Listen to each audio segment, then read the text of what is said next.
The Saif Malik gallery से मैं आपकी होस्ट रईसा मलिक। आज मैं बात करूंगी शख्सियत में भोपाल की मशहूर मोहतरमा डॉक्टर रज़िया हामिद साहिबा से। उनकी ज़िंदगी के बारे में जानकर आपको भी बहुत कुछ सीखने को मिलेगा और उनसे बातचीत करके मैं आप तक वो पहुंचाना चाहती हूँ। रज़िया बाजी, मैं आपसे पूछना चाहती हूँ कि आपकी तालीम की शुरुआत आपकी कहाँ से और हुई? उस जमाने में पहले कुरान शरीफ पढ़ाया जाता था घर में। KG1 KG2 का रिवाज नहीं था जी। तो मैंने पहले कुरान शरीफ पढ़ा, उसके बाद सुल्तानिया स्कूल में चौथी क्लास में दाखिले हुई। अच्छा। उस वक्त मिसेस नायर हमारी प्रिंसिपल हुआ करती थी। अच्छा। तो फिर सुल्तानिया स्कूल से ही मैंने 12वां किया जी। फिर MLB कॉलेज में दाखिला हुई जी।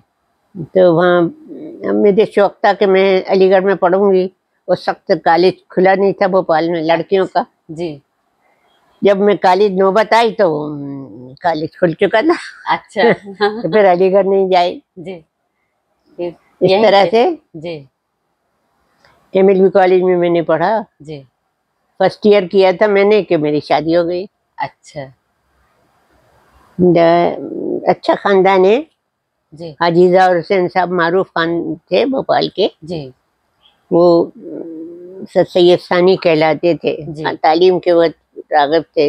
वो तालीम की तरफ बहुत फ़रोग़ देते थे, उर्दू को भी। तो हाँ, बहुत रिसाले आया करते थे उनके घर। जी। वो डॉक्टर ज़हीर साहब के दादा थे। अच्छा। तो ये उनके नवासे हैं मेरे हस्बैंड। जी। फिर हमारी अम्मी ने कहा था भाई BA करा देना लड़के को। हाँ। तो तैयारी नहीं थी शादी करने की। अच्छा अच्छा। तो फिर इन लोगों ने कहा जी करा देंगे। जी। तो BA कर लिया, फिर अरबी में MA किया, फिर अरबी में PhD किया। जी। फिर इनका ये BHL में काम करते थे। इनका अच्छा। ट्रांसफर हो गया दिल्ली। जी। तो मैं दिल्ली चली गई। अब मेरे 4 बच्चे थे माशाल्लाह। वो सब स्कूल जाते थे, यहाँ मैं जॉइंट फैमिली में रहती थी। जी। तो बहुत तन्हाई मालूम हुई दिल्ली में। तो मैंने जामिया मिलिया इस्लामिया में एडमिशन ले लिया। अच्छा। वहाँ से उर्दू में MA किया मैंने। उर्दू में MA किया, दिल्ली से MA किया आपने? जी हाँ। हाँ, मतलब आपने वक्त को जाया नहीं होने दिया। जी बस उर्दू में MA करने के बाद फिर मैंने एक मैगजीन निकालने शुरू किया। अच्छा। उसका नाम है फिक्रो आ गई। फिक्रो आ गई। जी। अभी उसका मैंने बशीर बद नंबर निकाला, डॉक्टर बशीर बद पे। पहले मैंने उसका जो सालाना नंबर निकाला था वो भी बशीर बद पे निकाला था। अच्छा। अब उसका 40 साल बाद फिर बशीर बद पे निकाला मैंने। जी जी। तो बस कुछ ना कुछ मसरूफियत अपने मज़ामीन वगैरह लिखने की भी जो है। जी। भोपाल में तो मेरे शफीक आपा ने पढ़ाया था। जी। MLB कॉलेज में। उसके अलावा मेरा कोई उस्ताद नहीं भोपाल में। अच्छा। तो ये आपका लिखने की तरफ आपका कैसे रुजू हुआ? आप लिखने के लिए आप किससे मुतासिर हुए, आपने लिखना शुरू किया? मेरे वालिद साहब जो थे वो बहुत तालीम के फ़रोग़ के लिए काम करते थे। अच्छा। और नवाब साहब के प्राइवेट सेक्रेटरी थे, नवाब हमीदुल्लाह खां के। जी। तो बहुत ज़्यादा अलीगढ़ वालों का जिक्र होता था। वो मुशायरा सुनते थे रेडियो पे। उस वक्त TV था नहीं। जी। तो ऐसा मालूम होता था जैसे सामने बैठ के सुन रहे हैं, वाह वाह भी कर रहे हैं। अच्छा अच्छा।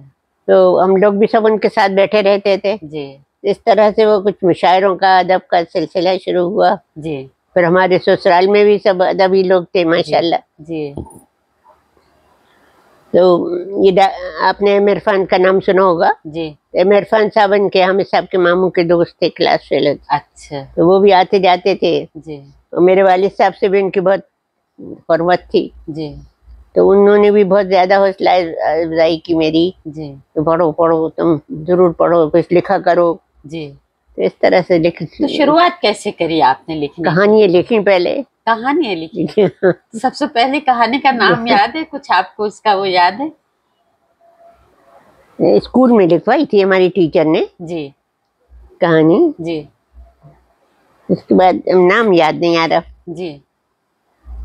सईदा आपा हमारी, सईदा जाफरी, डॉक्टर जाफरी हुआ करते थे। उनकी वालिदा सईदा जाफरी हमारी टीचर। जी। तो कहानी किस उस पर टॉपिक पे लिखवाई थी उन्होंने? कौन सा मौजू दिया था कहानी? कुछ राशिदुल खैरी से मुतासिर थी। अच्छा। उनकी अंदाज में लिखी थी मैंने। अच्छा। फिर उसके बाद फिर आपने और कहानियां लिखी? और लिखी। फिर रेडियो पे जाने लगी थी शादी के बाद। अच्छा। शादी से पहले नहीं गई कहीं। हाँ। क्योंकि हमारी अम्मी जो थी वो जरा बहुत मतलब आज़ादी पसंद नहीं करती थी कि लड़कियां कहीं जाएं आए।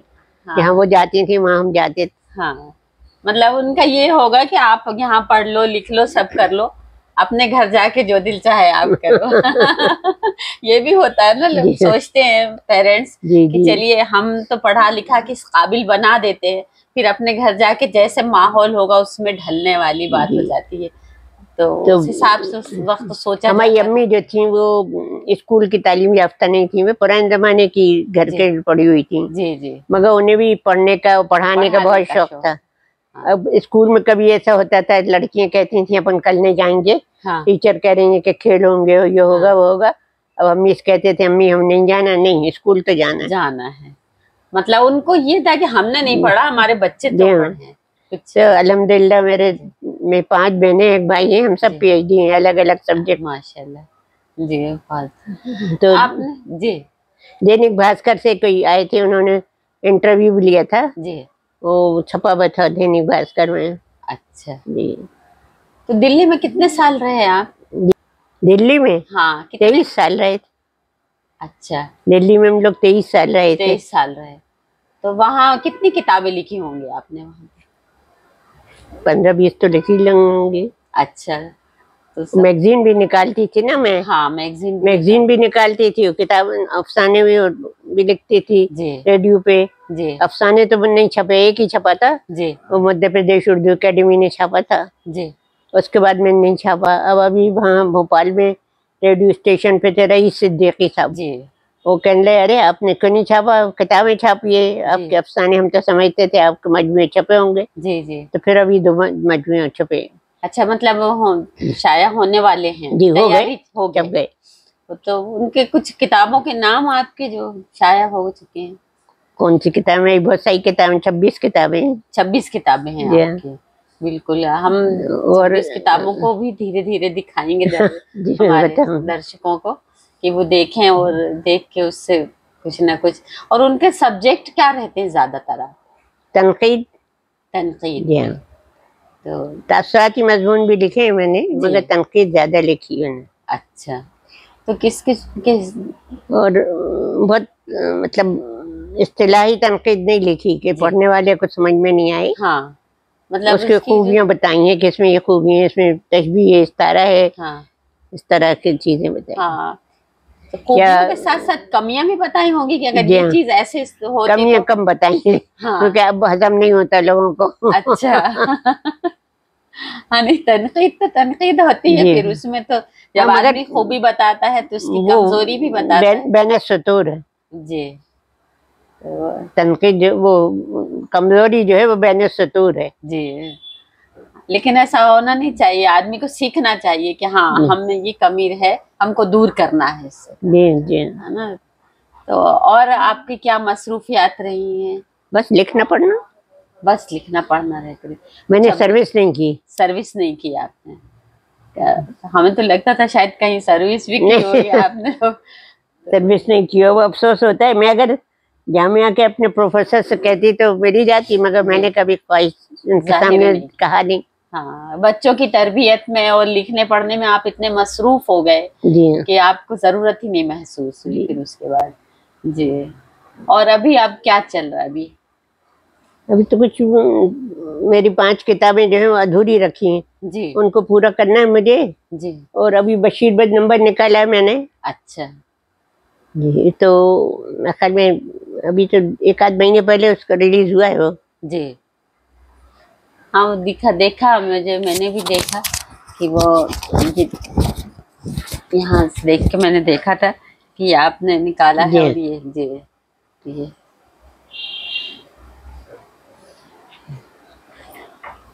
इस तरह की आपने 26 जी माशाल्लाह माशाल्लाह।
और अफसाने कितने होंगे आपके?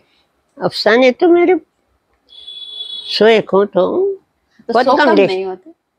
अफसाने तो बस शुरू में लिखे थे जी, इसके बाद अब रेडियो वाले बुला लेते हैं तो लिख के ले जाती हूँ। अच्छा, अभी भी लिख के आप ले जाते हैं?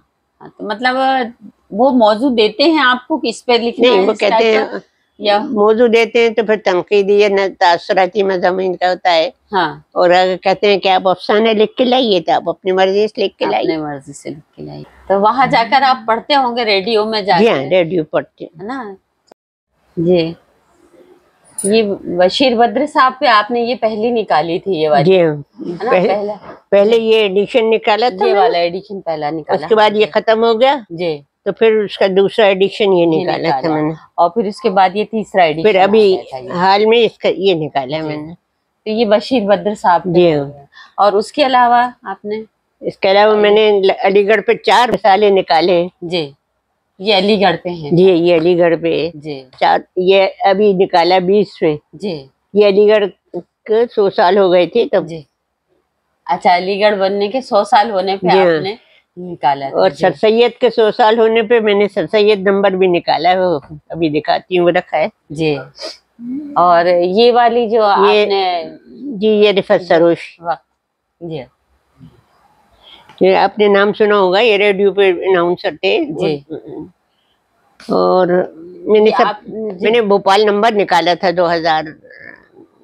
1996 में जी। भोपाल नंबर निकाला था, उसका हिंदी वर्जन है। ये वही मैं देख रही थी कि आप उर्दू के साथ साथ हिंदी में भी ये भोपाल दर्पण के नाम से है, तो ये आपने इसे अंजाम दिया जी। ये जब भोपाल नंबर निकाला मैंने तो सबसे पहले उसको ऐवान सदर में जी शंकर दयाल शर्मा को दिया मैंने। अच्छा। उसके बाद वहाँ से आई तो यहाँ विमला शर्मा आई थी जी। विमला शर्मा टैगोर हॉल में इसको रिलीज किया था विमला शर्मा ने आके। अच्छा, उन्होंने उस वक्त उन्होंने कहा कि अगर ये हिंदी में होता तो हम भी पढ़ते। अच्छा। तो मैंने उसको हिंदी करवा दिया, फिर उसके बाद हिंदी करवा दिया जी हाँ। तो वो उर्दू के मुश्किल अल्फाज को ब्रैकेट में तर्जुमा लिख दिया है। हाँ, जबान वही है, जबान उर्दू है और वो उसको अपन ने हिंदी में टाइपिंग हिंदी में हुई उसकी, और जबान जो अल्फाज है वो उर्दू में है। और लेकिन जो कठिन लगेंगे, लोगों को लगेगा कि ये अल्फाज का मतलब लोग नहीं समझ पाएंगे, तो उसको आपने ब्रैकेट में लिख दिया है, उसका मीनिंग भी बता दिया है। तो इस तरह से आपने 26 किताबें और भी किताबें आपने निकाली हैं। तो ये जो है इसका क्या रहा? बताया कलम। हाँ, इसमें मैंने मुख्तलिफ लोगों पे मज़ामीन लिखे हैं जी। नवाब सिद्दीक हसन खां पे मैंने PhD किया था जी। तो ये नवाब सिद्दीक हसन खां पे है, सर सैयद पे है जी, और आनंद नारायण मुल्ला पे है। इस तरह से अलग अलग लोगों पर मजमून लिखे हैं, अलग अलग लोगों पर मजमून लिख के जी जी आपने तैयार किया है जी। और ये इसमें गोपीचंद नारंग पे लिखा है, इसका नाम है आसार हर्फ जी। मोहम्मद अहमद सब्जवारी अपने भोपाल के एक बुजुर्ग थे, वो पाकिस्तान में रहते थे जी, उनके ऊपर लिखा था जी। प्रोफेसर गोपीचंद नारंग पे जी, और अंजुमन तरक्की उर्दू के सेक्रेटरी खलीक अंजुम साहब पे जी। फेज पे भी लिखा था मैंने जी। और हकीम जिल्लुर रहमान साहब पे, और भोपाल की मासर अदब का पूरा जायजा लिया था मैंने, वो भी इसमें है मजमून। इसमें भी मुख्तलिफ मौज़ूआत पे है, किसी में भोपाल पे ज्यादा है, बाहर पे कम है, किसी में भोपाल की मोहल्ला में अव्वल नवाब सुल्तान जहां बेगम जी, रियासत भोपाल के आखिरी फरमारवा हमीदुल्ला खां जी, शहजादी आबदा सुल्तान जी, रफ रसूल उर्दू का आशिक जी, आनंद नारायण मुल्ला जी, डॉक्टर जाकिर हुसैन, जंग आजादी में हजरत महल का रोल जी।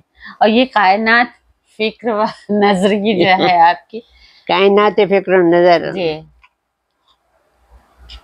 इसमें गालिब हैं जी, सरदार जाफरी हैं, सहबा लखनवी हैं, फिराक हैं, नवाब शाहजहां बेगम हैं जी, खेफी आजमी हैं, रिफत सरोश हैं, जगन्नाथ आजाद हैं जी, अकबर हैदराबादी हैं, इंग्लैंड में थे। अच्छा।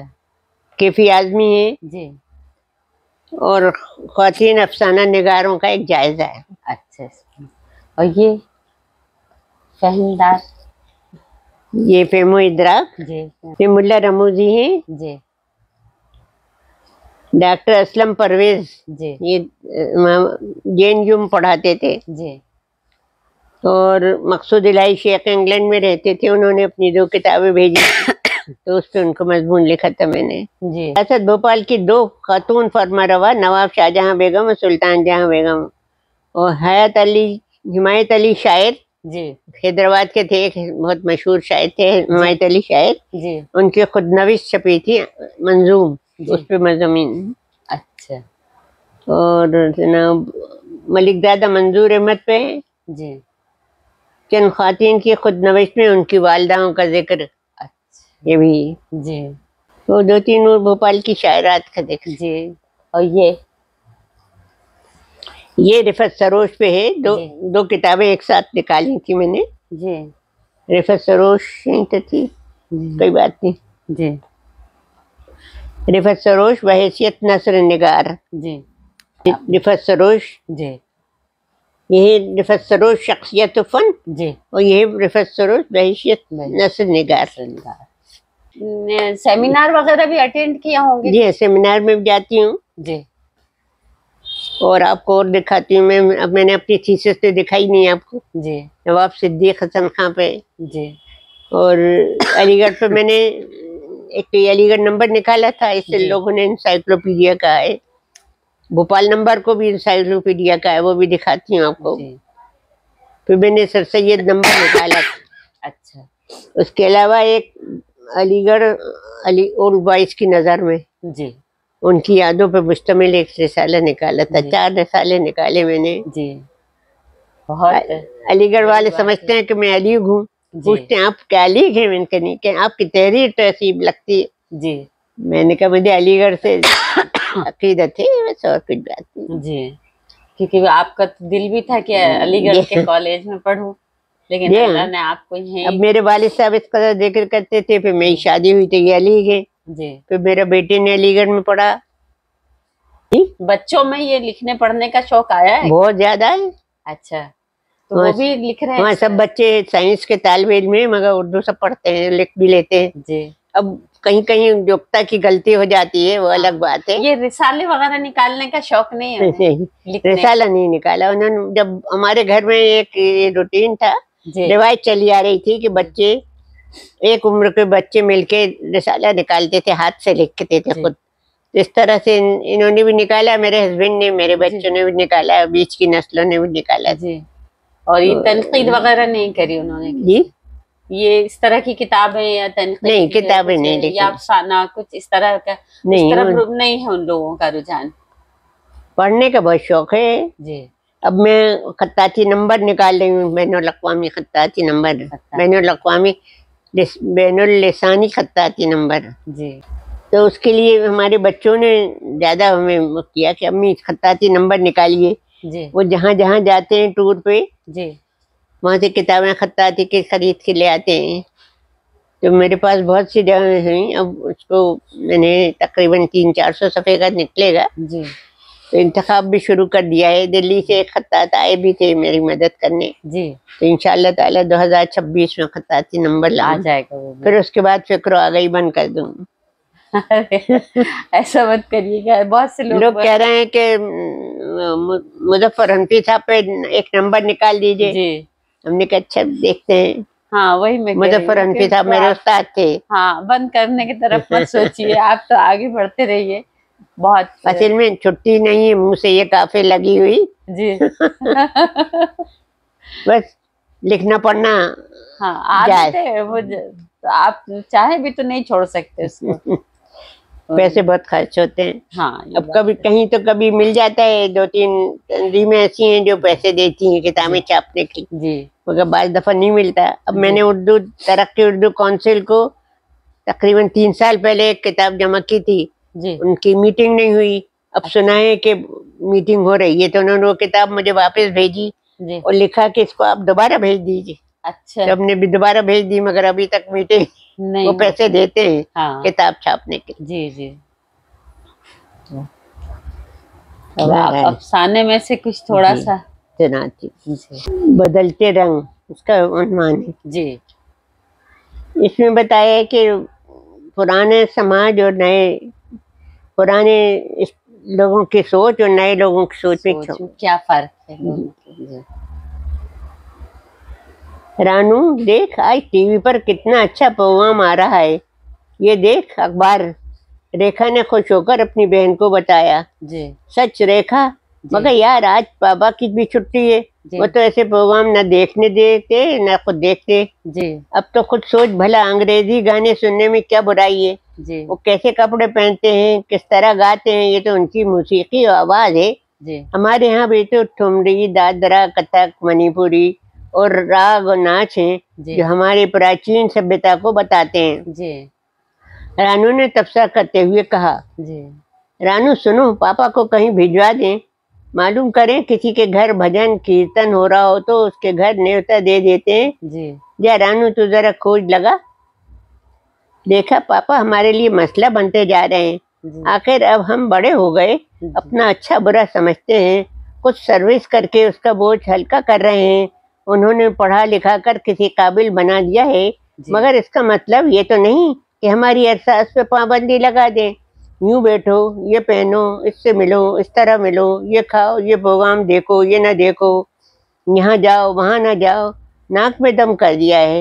एक सुनीता के डैडी मम्मी है, सुनीता को जबरदस्ती क्लब का मेंबर बना दिया है। साथ बैठकर हर किस्म की मूवी देखते हैं। सुनीता के बॉयफ्रेंड भी हैं। हाय हाय, रानू ने दिल पर हाथ रखकर बात को मजाक का रंग देने की कोशिश की और पापा को घर से रुखसत करने की फिक्र में लग गई। इस तरह से मतलब ये बहुत दोनों दौर दिखा दिया आपने कि पहले के दौर के लोगों के सोच क्या थी और आज के दौर के लोगों की सोच क्या है।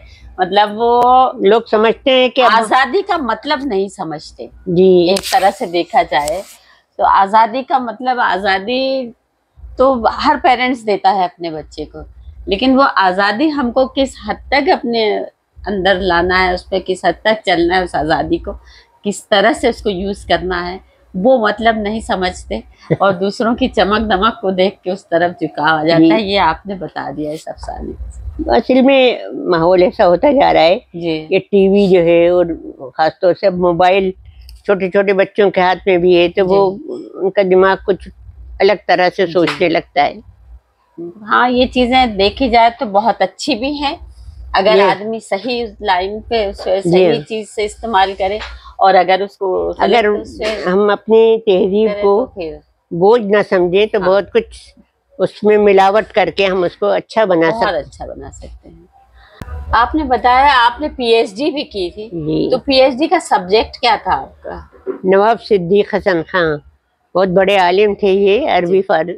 अरबी फारसी उर्दू में इन्होंने अपनी किताबें लिखी, तकरीबन 220 किताबें हैं इनकी। अच्छा जी। भोपाल में ये यूपी से आए थे, भोपाल और कन्नौज से आए थे। कन्नौजी कहलाते थे ये।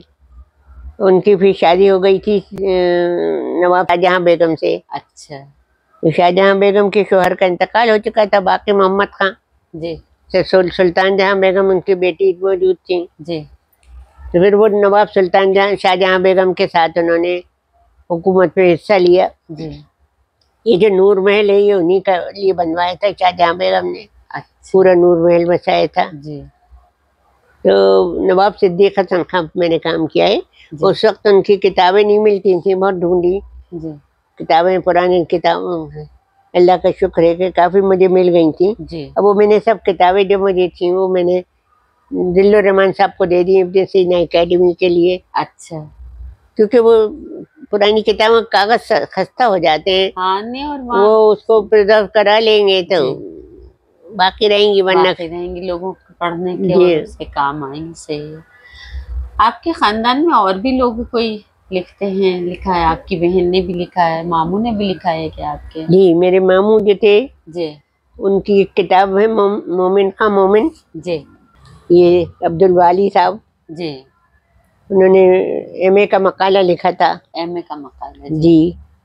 और ये एम इरफान साहब भोपाल के तारीखदां भी थे और बहुत फोटोग्राफर भी थे जी। उन्होंने ये यादगार भोपाल लिखी थी, उनके हाथ का लिखा हुआ किताब मेरे पास थी जी। तो ये रफत हमारी छोटी बहन ने इसको कंपाइल करके अच्छा छाप दिया, ये यादगार भोपाल जी। यादगार भोपाल। ये भोपाल के एक शायर इशरत कादरी साहब जी, उनके ऊपर उन्होंने जो लोगों के ऊपर मज़ामीन वगैरह लिखे जी, वो मैंने इकट्ठा करके, बच्ची कह रही थी मुझे कोई काम बताइए, तो मैंने कहा इसको तरतीब दे दो तुम, तो उन्होंने तरतीब दिया है, मैंने इस पे मुकदमा लिखा है बस। अच्छा, वो धीरे धीरे ऐसी तरह से शुरुआत होती है। जब ये शौक आया, मैं दूसरों की हौसला अफजाई करने में, उनको इस तरह से लाइन पे लगाने में कोशिश करती हूँ अपनी सी। अब अल्लाह मालिक जी। इतने सारी बुक्स आपने लिखी, 26 किताबें लिखी, मतलब इतने, और सेमिनार भी अटेंड किया आपने, आपको अवार्ड्स भी मिले होंगे जी? बहुत ज्यादा अवार्ड मिले